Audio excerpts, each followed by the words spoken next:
ভারী বর্ষণ আর উজানের ঝলে ময়মনসিংহে বন্যা পরিস্থিতি অপরিবর্তিত, লালমনিরহাটে তীব্র ভাঙন। গড়া নাড়ছে শারদীয় দুর্গাপূজা, মণ্ডপগুলোতে প্রতিমা গড়ার ব্যস্ততা, নিরাপত্তা জোরদার। রাজনীতির ময়দানে বিশ্বাসঘাতক শাহজাহান ওমর, প্রভাব প্রতিপত্তি খাটিয়ে গড়েছেন অঢেল সম্পদ।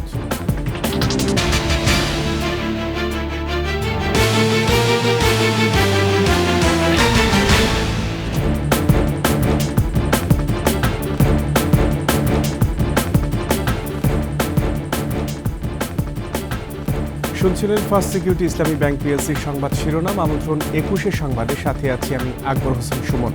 দর্শক, ২১শে টেলিভিশনের সংবাদ একই সাথে সরাসরি দেখতে পাবেন আমাদের ফেসবুক পেজ www.facebook.com/2124 অনলাইনে। এছাড়া সাবস্ক্রাইব করতে পারেন www.youtube.com/21sheetv চ্যানেলে। এছাড়াও সংবাদে আরও থাকছে, রাজধানীতে ভাসমান মানুষের মানবেতর জীবন, রাত কাটে ফুটপাত আর টার্মিনালে।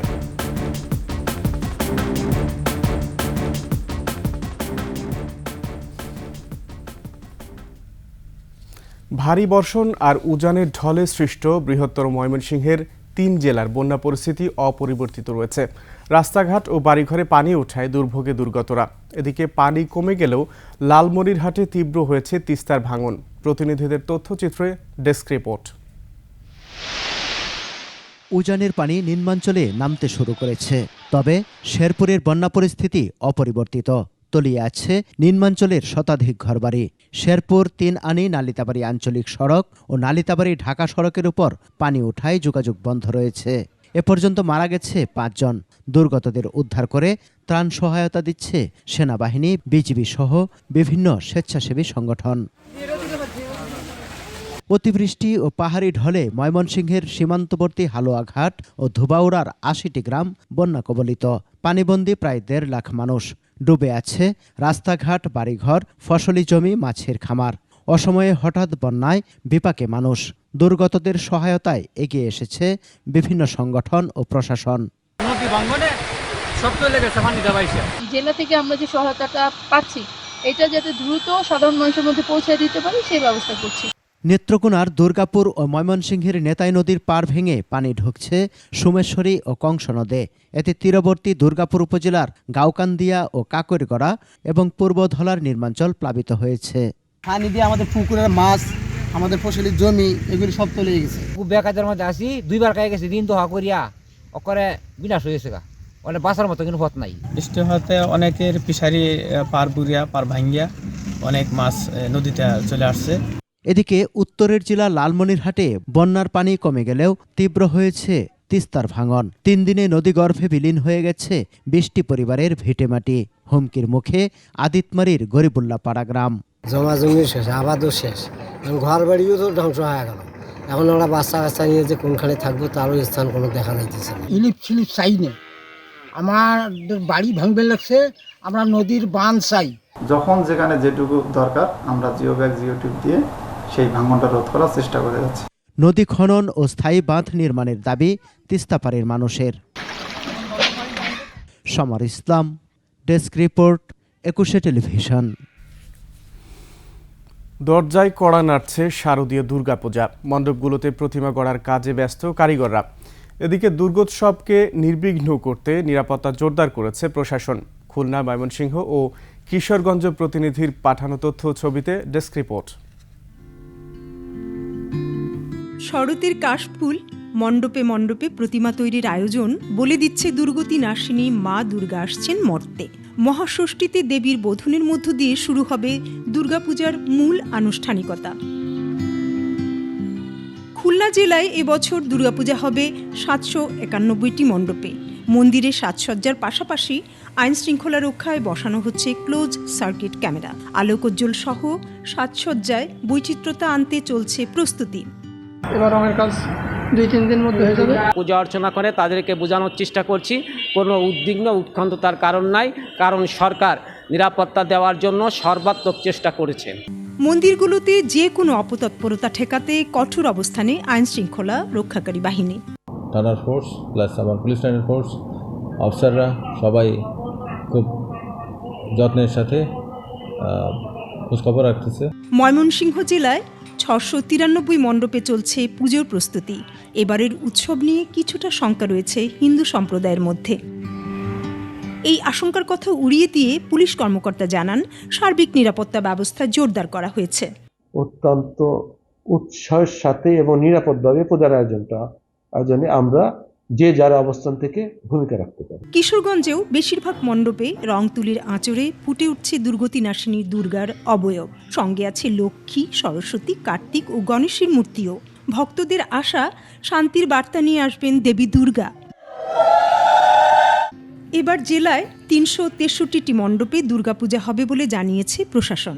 সরকারের বিভিন্ন সময় যে নির্দেশনাগুলো আসছে সেগুলো বাস্তবায়নের জন্য আমরা নিরলসভাবে কাজ করে যাচ্ছি। প্রতিটি মণ্ডপে থাকবেন পুলিশ, আনসার ও গোয়েন্দা সংস্থার সদস্যদের পাশাপাশি স্বেচ্ছাসেবকরাও।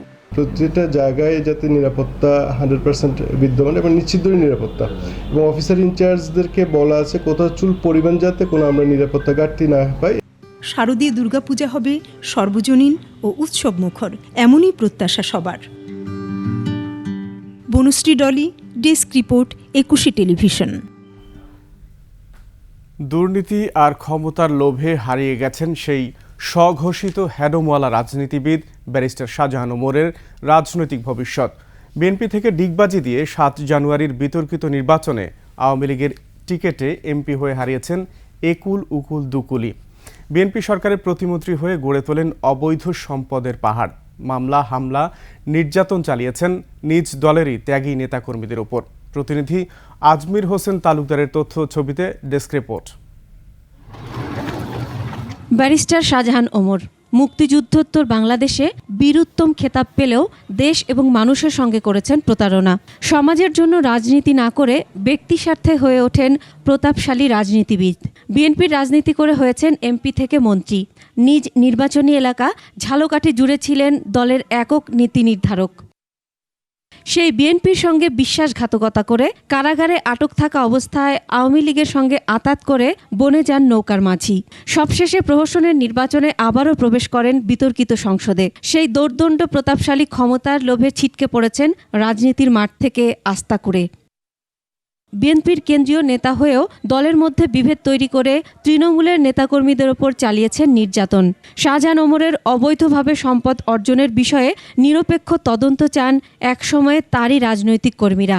আওয়ামী লীগ সরকারের সময় উচ্চ আদালতে 13 বছরের সাজার রায় কার্যকরের দাবিও তাদের। আওয়ামী লীগ নির্বাচন করতে সেটা বিশ্বাসঘাতক, সেটা মুনাফেক, সাংগঠনিকভাবে সে কোনো ভিত্তি তৈরি করতে পারে না। তার যে টেন্ডারবাজি, দান্দাবাজি, লুটপাট এইভাবে করে অর্ডার টাকার মালিক হয়েছে। স্বৈরাচারের দোষরের আমরা বিচার চাই। এই দোষরের উপযুক্ত বিচার হওয়া দরকার। ঝালকাঠির প্রতিটা মানুষ তার বিচার চাই। শুধু ঝালকাঠিবাসীর কাছেই নয়, সারা দেশের মানুষের কাছেও এখন এক ঘৃণ্য নাম শাহজাহান ওমর। উনি দলের দুঃসময় নেতা কর্মীদেরকে ফেলে রেখে নিজে আবার সুবিধা নেওয়ার জন্য দলের সাথে মির্জাপুরি বিশ্বাসঘাতকতা করে উনি আওয়ামী লীগে যোগ দিয়েছেন। উনি এখন আবার আমরা দেখি সামাজিক যোগাযোগ মাধ্যমে বিএনপিতে যোগ দেবেন। এটা তার দিবা স্বপ্ন।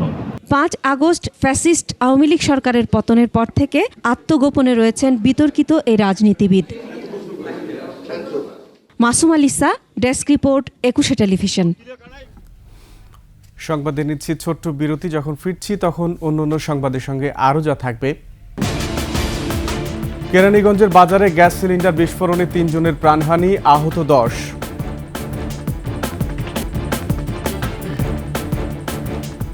আবারও আমন্ত্রণ 21 সংবাদে। সাবেক প্রধানমন্ত্রী শেখ হাসিনার সাবেক মুখ্য সচিব আবুল কালাম আজাদকে গ্রেফতার করা হয়েছে। আজ আদালতে তুলে রিমান্ড আবেদন করবে পুলিশ। রাজধানীর ধানমন্ডি থেকে তাকে গ্রেফতার করা হয়। ডিএমপির গোয়েন্দা শাখার অতিরিক্ত কমিশনার রেজাউল করিম মল্লিক জানান, তার বিরুদ্ধে সুনির্দিষ্ট অভিযোগে মামলা রয়েছে। আবুল কালাম আজাদ শেখ হাসিনা সরকারের সময় একাধিক মন্ত্রণালয়ের সচিবের দায়িত্বে ছিলেন। তাছাড়া প্রধানমন্ত্রীর কার্যালয়ের সচিব এবং মুখ্য সচিবের দায়িত্ব পালন করেছেন তিনি। সবশেষ জাতীয় নির্বাচনে জামালপুর 5 আসন থেকে নৌকা প্রতীক নিয়ে সংসদ সদস্য নির্বাচিত হন আবুল কালাম আজাদ। ঢাকার কেরানীগঞ্জের রোহিতপুরে বাজারে গ্যাস সিলিন্ডার বিস্ফোরণে ৩ জন মারা গেছে, আহত হয়েছে অন্তত ১০ জন। গত রাতে এই দুর্ঘটনা ঘটে। স্থানীয়রা জানান, রোহিতপুর বাজারে বিসমিল্লাহ হোটেল অ্যান্ড রেস্টুরেন্টের সামনে গ্যাস সিলিন্ডার নবাবগঞ্জগামী একটি কাভার্ড ভ্যানের ধাক্কায় বিস্ফোরিত হয়ে মুহূর্তেই আগুন ধরে যায়। এ সময় দোকান কর্মচারী ও কাস্টমার সহ ৩ জন হোটেলের ভেতরে আটকা পড়ে। ফায়ার সার্ভিসের 2টি ইউনিট 1 ঘন্টার চেষ্টায় আগুন নিয়ন্ত্রণে আনে। হোটেল থেকে 3 জনের মরদেহ উদ্ধার করা হয়। আগুনে 2টি হোটেল এবং একটি মুদি দোকান পুড়ে গেছে।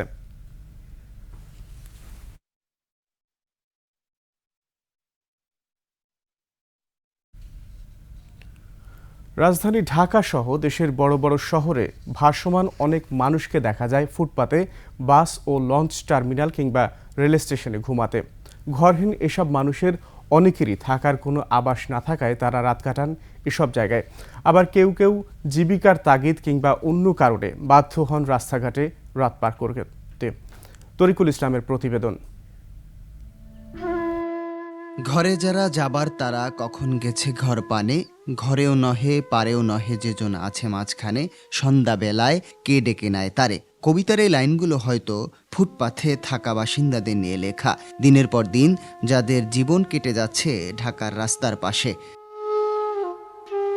রাজধানীর পলাশীর মোড়ের ফুটপাথের বাসিন্দা ইসমাইল হোসেন দীর্ঘদিন ধরে পরিবারসহ বাস করছেন পলিথিন মোড়ানো ছাউনিতে। গভীর রাত হলেও তার চোখে ঘুম নেই, চিন্তার ভাঁজ চোখে কপালে। খুব কষ্টে আছি, মানে এটা কোনো জীবন না। এই যে বলে যে মানুষ না, আমার জীবনটা হলে ওই সিনেমার মতো মান্নার, কখনো হাসি কখনো কেউ হাসে কেউ কাঁদে। এখন পলিথিন যে কিনতে গেলে লাগে 600 টাকা, 5 গজ কাগজ লাগবে তো লাগে 600, কিন্তু আমার তো ইনকাম নেই। আমার এখন মোটর 62-63 চলে, এখন আমি রিক্সাও চালাইতে পারি। বৃষ্টি আসলে ধরেন এই বৃষ্টিতে বললাম না, এতটুকু সব ভিজা ছিল রাত্রে। সারাদিন ওই বাজারে বসেছিলাম, বুয়েটের বাজারে বসে থাকি, ঘুমে এরম করি, আবার লাভ দেওয়া উঠি। মানে এইভাবে জীবনটা এইভাবে চলে যাচ্ছে, আর কদিন বাজবে। এক নাতি আর স্ত্রী নিয়ে তার ফুটপাথের সংসারে সবসময় ভাবতে হয় দুবেলা খাবার নিয়ে। একবেলা খাইলে আরেক বেলা খাই না, রাতে এমনি থাকি। আর যদি রাত্রে খাই তাহলে দিনে খাই না। গায়ে জড়ানোর মতো একটি শার্টও নেই তার। কয়েক মাস আগে একজনের দেয়া লুঙ্গি জড়িয়ে দিন পার করছেন ইসমাইল। এগুলো ছিঁড়া লুঙ্গি, এগুলো একজন দিয়ে গেছিল, এক লোক আজিমপুরে থাকে 20 তলা, মানে পুলিশ বড় অফিসার। ওই 3টা লুঙ্গি দিয়ে গেছিল, আমারটা ছিঁড়া দেখা আমাকে বলে, কাকা কিছু কাপড় দিব, নেবেন? এই কত মাসখানিক আগে। আমার জীবন নিয়ে আর কি, আমার জীবন হইলেও ধরেন আমার তো আর বয়স বেশি নেই, হয়তো এখন আপনার সাথে কথা বলি আমার বাবার ক্ষমতা আমি এখান থেকে উঠবো যদি ডাক দেয় উনি। আর এমন আছে আল্লাহ আরও হাত যদি রাখে আল্লাহ মারে, এমন আছে আর 10 বছর বাঁচতে। এ শহরে স্বাবলম্বীরা নিশ্চিন্তে ঘুমোচ্ছেন, কিন্তু ইসমাইল হোসেনের মতো মানুষ রাত পার করছেন অনিশ্চিত ভবিষ্যতের ভাবনায়। তরিকুল ইসলাম, একুশে টেলিভিশন, ঢাকা। শেষ করছি 21-এর সংবাদ। যাবার আগে ফার্স্ট সিকিউরিটি ইসলামী ব্যাংক পিএলসি সংবাদ শিরোনামগুলো আরও একবার। ভারী বর্ষণ আর উজানের ঢলে ময়মনসিংহে বন্যা পরিস্থিতি অপরিবর্তিত, লালমনিরহাটে তীব্র ভাঙন। কড়া নাড়ছে শারদীয় দুর্গাপূজা, মণ্ডপগুলোতে প্রতিমা গড়ার ব্যস্ততা, নিরাপত্তা জোরদার। রাজনীতির ময়দানে বিশ্বাসঘাতক শাহজাহান ওমর, প্রভাব প্রতিপত্তি খাটিয়ে গড়েছেন অঢেল সম্পদ।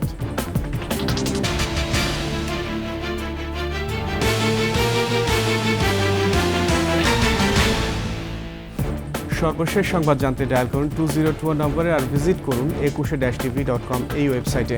ফেসবুকে ভিজিট করতে পারেন www.facebook.com/2124 অনলাইনে। এছাড়া সাবস্ক্রাইব করতে পারেন www.youtube.com/21etv চ্যানেলে। এতক্ষণ সঙ্গে থাকার জন্য ধন্যবাদ। পরবর্তী সংবাদ সকাল 11টায় দেখার আমন্ত্রণ রইল। 21-এর সাথেই থাকুন।